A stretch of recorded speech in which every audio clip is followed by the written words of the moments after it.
Le constat aujourd'hui, c'est qu'on est sur un marché qui est en pleine croissance. Sur les 5 dernières années, on est sur une croissance tant en nombre d'établissements qu'en nombre de salariés de l'ordre de 15%. Donc c'est un marché en croissance.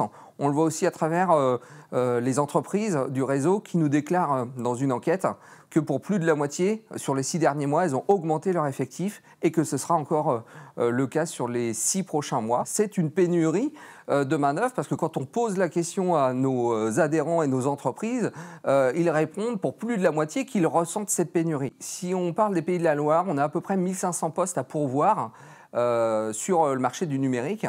Et donc, on peut rapidement faire un petit calcul en se disant que sur la métropole nantaise, on a à peu près 1 millier de postes à pourvoir aujourd'hui.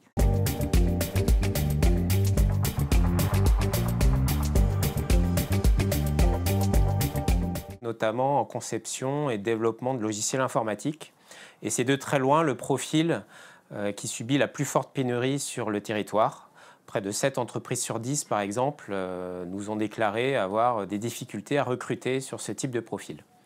Ensuite, pour encadrer ces personnes, il faut évidemment piloter et manager ces projets. Et donc, c'est vraiment le deuxième profil difficile à recruter actuellement, c'est vraiment les chefs de projet.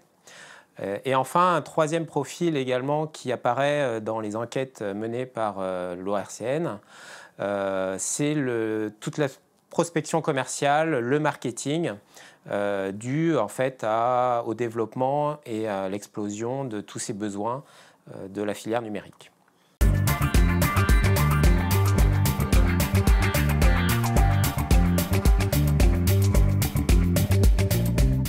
Alors, une des solutions les plus naturelles, c'est de donner envie aux personnes de venir rejoindre cette filière numérique dans laquelle il y a énormément de besoins. Donc, il y a plusieurs axes qui sont menés, par exemple, par ADN Ouest, notamment donner envie aux jeunes avec des actions de sensibilisation dans les collèges, les lycées, voire même en école primaire. Des actions qui sont menées aussi sur des publics un peu plus diversifiés pour attirer des candidats différents qui viennent, par exemple, de quartiers difficiles, de personnes en situation de handicap, ou également pour essayer de rééquilibrer un constat qu'on a fait dans la filière qui est le manque de femmes ou la proportion de femmes qui est assez faible.